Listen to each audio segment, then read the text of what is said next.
नमस्कार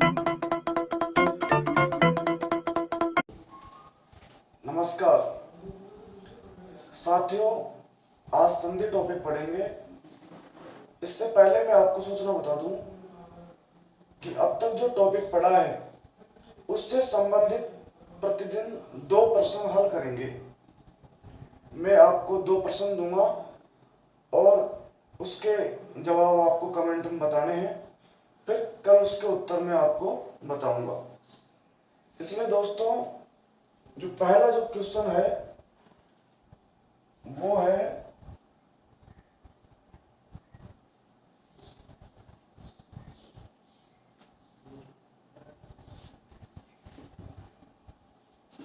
इन प्रत्याहारे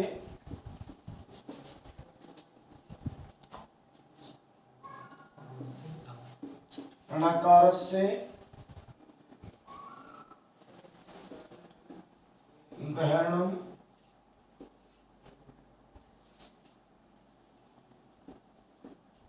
कस्मात्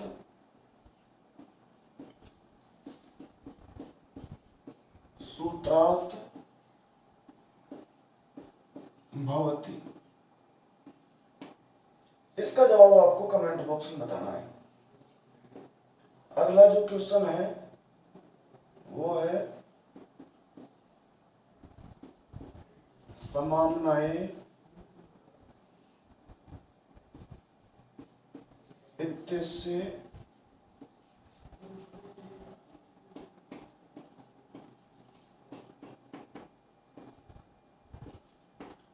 को अर्थ।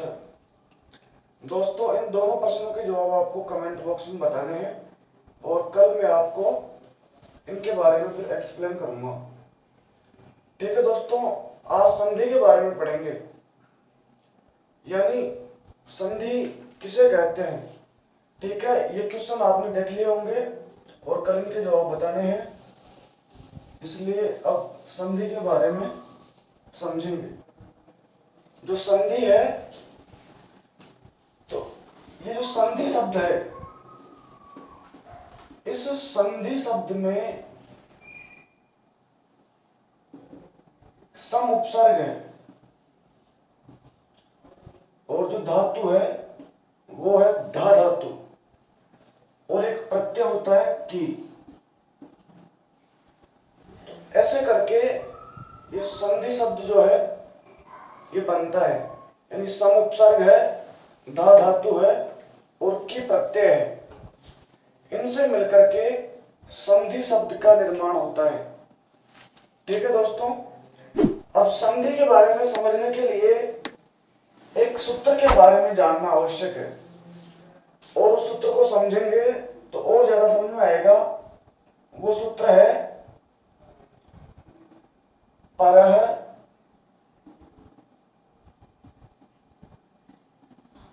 सन्निकर्षः संहिता। ये जो सूत्र है ये संहिता संज्ञा करता है और किसकी करता है? ये करता है कि परस्पर दो वर्णों के बीच में बहुत ज्यादा निकटता हो, अर्थात दो वर्णों के बीच में जो सन्निधि है, जो समीपता है, सामीप्य है, उनकी संहिता संज्ञा होती है। इसलिए ये जो सूत्र है, इस सूत्र के बारे में ऐसे भी लिख सकते हैं कि संहिता संज्ञा विधायक सूत्र है। संहिता संज्ञा विधायक सूत्र।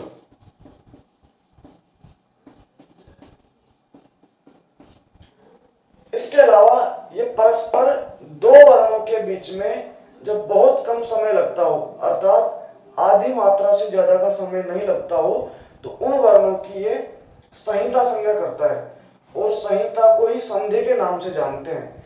तो यो कहे कि एक तरह से संधि की परिभाषा है ये सूत्र, क्योंकि संहिता को ही संधि इस नाम से भी जानते हैं। तो एक तरह से ये परिभाषा हो गई कि परः सन्निकर्षः संहिता, अर्थात परस्पर दो वर्णों के बीच में सामीप्य जो है, सन्निधि जो है, निकटता जो है, उसको ही संधि कहते हैं। ठीक है दोस्तों, इसके अलावा एक जो परिभाषा है संधि की वो है वर्णानाम मेलनम।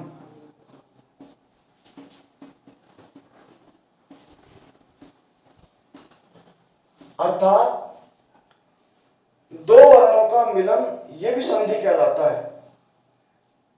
इसके अलावा एक परिभाषा है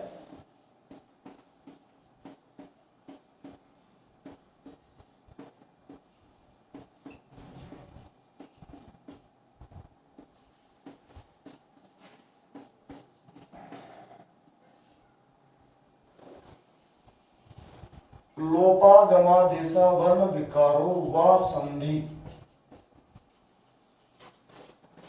इस प्रकार से तीनों संधि की परिभाषा है। अभी जो है लोपागमादेशा वर्ण विकारो व संधि, यानी लोप के द्वारा, आगम के द्वारा, आदेश के द्वारा या कोई भी वर्ण विकार हो, तो इनके द्वारा जब दो स्वरों के बीच में कोई परिवर्तन होता है उसको संधि के नाम से जानते हैं। तो कहने का मतलब यह हुआ कि दो वर्णों के बीच में परिवर्तन होना यही संधि है।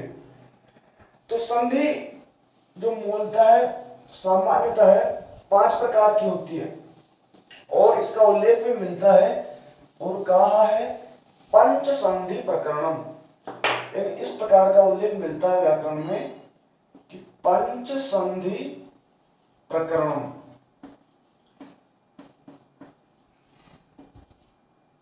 यानी सामान्यतया जो संधि है वो 5 प्रकार की होती है और जो भट्टोजी दीक्षित है उनके मत में भी संधि 5 प्रकार की होती है। इसलिए जब प्रश्न ऐसे पूछा जाए कि भट्टोजी दीक्षित के अनुसार संधि कितने प्रकार की है, तो उत्तर होना चाहिए 5 प्रकार की। लेकिन जो भट्टोजी दीक्षित है उनके एक शिष्य हुए वरदराजाचार्य, और जो वरदराजाचार्य हुए उन्होंने लघु सिद्धांत कौमुदी में संधि को 3 प्रकार की बताया है। लेकिन जो भट्टोजी दीक्षित है उन्होंने व्याकरण सिद्धांत कौमुदी में संधि का 5 प्रकार से उल्लेख किया है। ठीक है दोस्तों, तो 2 प्रकार का प्रश्न होता है कि एक तो सामान्यतः संधि कितने प्रकार की है, तो भी जवाब 5 प्रकार का होना चाहिए। लेकिन जब विशेष रूप से पूछा जाए कि वरदराजाचार्य के अनुसार संधि कितने प्रकार की है, तो हमारा जवाब होना चाहिए संधि 3 प्रकार की है। ठीक है दोस्तों, तो जो 5 प्रकार की जो संधि है उसका जो पहला जो रूप है वो है स्वर संधि।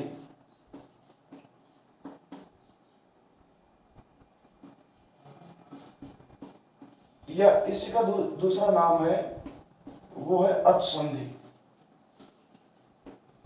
इसी प्रकार एक संधि है प्रकृतिवद भाव संधि।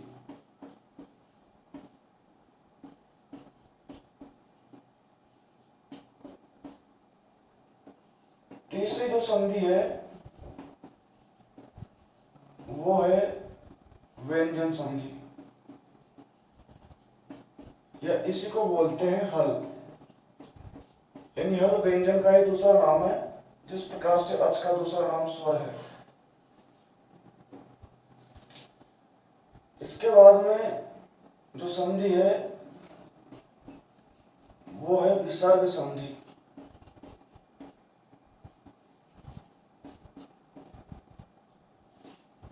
और एक है स्वादि संधि।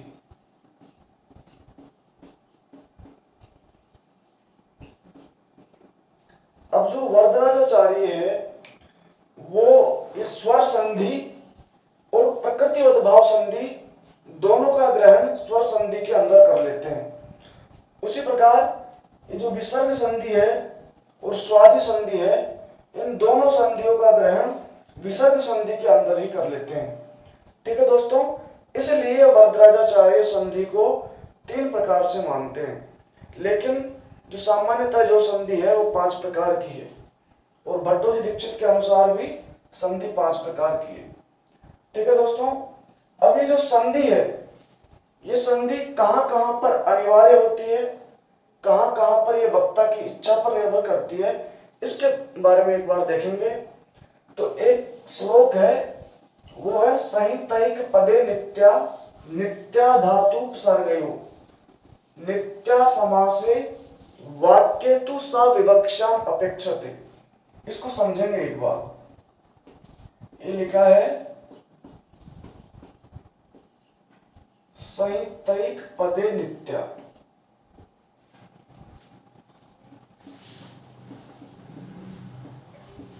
संहितैक पदे नित्या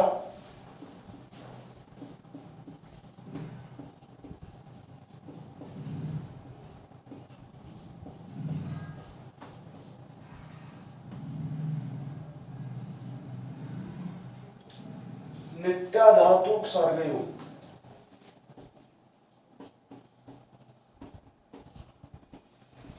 नित्या समासे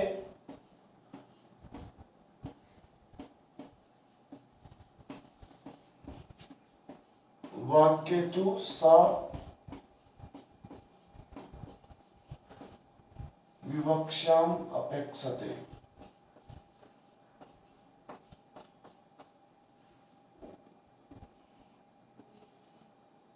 ठीक है, संहितैक पदे नित्या नित्या धातु सर्गयो नित्या समासे वाक्येतु सा विवक्षाम अपेक्षते। अर्थात जो संधि है वो संधि एक पद में, यानी संधि एक पद में अनिवार्य है, यानी वहां पर संधि हमें करनी ही है, यदि नहीं करते हैं तो सही नहीं है। इसलिए जो एक पद है वहां पर संधि अनिवार्य रूप से होगी। धातु से पूर्व में जहां उपसर्ग लगा हो वहां भी धातु जो संधि है वो अनिवार्य है। उसी प्रकार समास है, जो सामासिक पद है वहां पर भी संधि अनिवार्य है। उसके अलावा वाक्य में जो संधि है वो वक्ता की इच्छा पर निर्भर करती है। वक्ता चाहे तो संधि कर सकता है और नहीं चाहे तो नहीं कर सकता है। इसको एक उदाहरण से समझते हैं।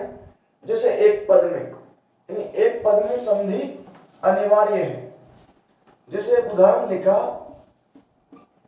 ओधन अनः। अब यहां संधि अनिवार्य है, अर्थात इसको पवनः बोलना पड़ेगा। इसको पोधन अनः यह नहीं बोल सकते, इसको पवनः बोलना पड़ेगा। अर्थात एक पद में संधि अनिवार्य है। ये जो पोधन अनः है ये एक पद है, इसलिए यहां पर संधि अनिवार्य रूप से होगी। उसके अलावा जैसे धातु और उपसर्ग, यानी धातु और धातु से पहले कोई उपसर्ग लगा है। जैसे एक उपसर्ग है अधि उपसर्ग और धातु है आस्ते, तो यहां संधि करना अनिवार्य है और इसको लिखेंगे अध्यास्ते। ठीक है, इसी प्रकार जो सामासिक पद है वहां भी संधि अनिवार्य है, वहां भी संधि करना जरूरी है। जैसे परधन उपकार है, ये सामासिक पद है। इस पर को परेशान भी लिख सकते हैं, यानी परेशान उपकार है, परोपकार है। ठीक है, तो यहां पर संधि करके और इसको परोपकार लिखना होगा, इसको परोपकार बोलना पड़ेगा। परेशान उपकार है ऐसा नहीं बोल सकते, क्योंकि यहां संधि करना अनिवार्य है, क्योंकि सामासिक पद है इसलिए। ठीक है, लेकिन जैसे कोई वाक्य है, अब वो वाक्य में जो संधि है वो वक्ता की इच्छा पर निर्भर है। यदि वो चाहे तो संधि कर सकता है और नहीं चाहे तो नहीं कर सकता है। जैसे एक उदाहरण है, रमा अत्र आगच्छति।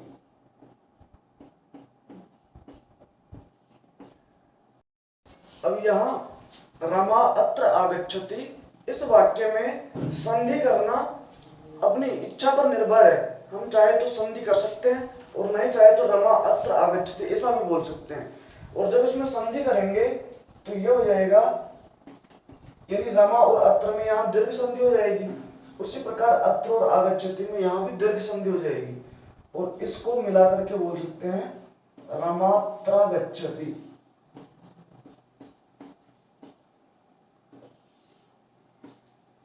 तो इसको जब संधि करके बोलेंगे तो वो गया रमात्रागच्छति। अब ये भी सही है और रमा अत्र आगच्छति ये भी सही है, क्योंकि लिखा है कि वाक्य तु विवक्षाम अपेक्षते, अर्थात वाक्य में संधि करना कि वक्ता की इच्छा पर निर्भर है, चाहे तो संधि कर सकता है और चाहे तो संधि नहीं कर सकता है। इस प्रकार से यह हमने समझा कि संधि कहाँ कहाँ अनिवार्य है और कहाँ कहाँ ये वक्ता की इच्छा पर निर्भर है। ठीक है, अब इसके बाद में हम पढ़ते हैं संधि के बारे में। तो जो पहली जो संधि है स्वर संधि, और उस स्वर संधि का पहला भेद है वो है दीर्घ संधि। यानी स्वर संधि का पहला भेद है दीर्घ संधि। अब ये जो दीर्घ संधि है इसके लिए एक सूत्र को समझना है। वो सूत्र है अकः सवर्णे दीर्घ। अकः सवर्णे दीर्घ। यदि इस सूत्र को समझ लिया तो इस संधि को समझना बहुत आसान है, यानी दीर्घ संधि से समझ में आ जाएगी। तो इसमें जो तीन पद है वो है अकः, सवर्ण और दीर्घ। अभी जो पहला जो पद है अकः, तो ये अक प्रत्याहार है, और अक प्रत्याहार में अ, ई, उ, री और री, ये पांच वर्ण है। अ, ई, उ, री, ये पांच वर्ण है। ठीक है, इसके बाद में लिखा है सवर्ण, अर्थात ये जो अक प्रत्याहार है इनके बाद में इनके समान वर्ण रहने पर, यानी इनके समान अच रहने पर क्या होगा, दीर्घ एकादेश होगा। जैसे इनके बाद में समान वर्ण क्या है, अ हो सकता है या आ हो सकता है, इसी प्रकार ई हो सकता है और बड़ा ए भी हो सकता है। इस प्रकार से, लेकिन जो री है इसका केवल ह्रस्व भेद ही होता है, यानी इसका दीर्घ भेद नहीं होता है। ठीक है, तो इस प्रकार से जो अक प्रत्याहार है उसके बाद में समान वर्ण रहने पर इस सूत्र से दीर्घ एकादेश हो जाता है। जैसे इसको उदाहरण से समझे,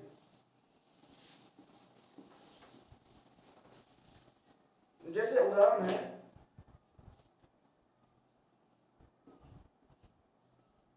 यह है देवधन आलय। अब यहां ये कह रहा है कि अकह, तो ये जो वह है इसमें जो अ है और इधर से जो आले का आ है, इन दोनों के स्थान पर दीर्घ एकादेश हो जाएगा। अब अ और आ का दीर्घ क्या होता है, आ होता है। ठीक है, तो इन दोनों के स्थान पर दोनों को मिला करके आ दीर्घ एकादेश हो जाएगा। ठीक है, तो ऐसा करके और ये फिर बनता है देवालय।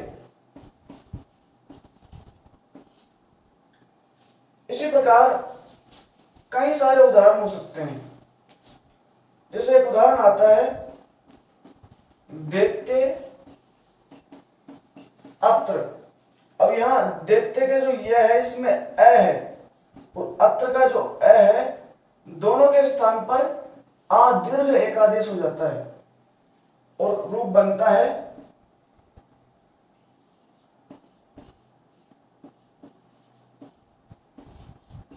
दैत्यात्र।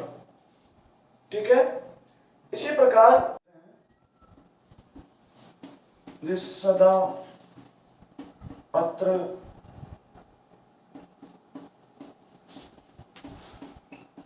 सदात्र, इसी प्रकार सदा आनंद, सदानंद,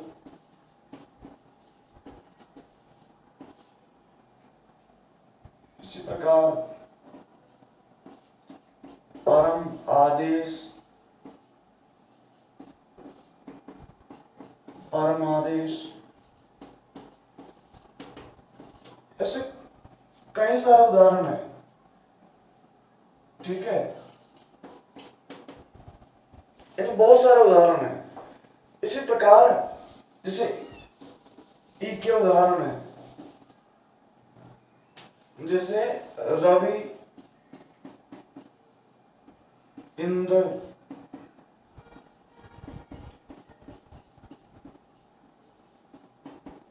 रविंद्र, ठीक है, यानी दीर्घ हो जाएगा।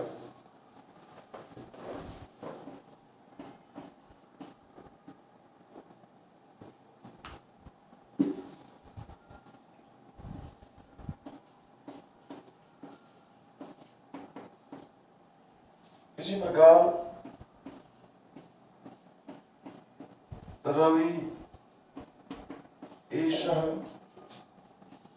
रविशः, ऐसे कई सारे उदाहरण हैं।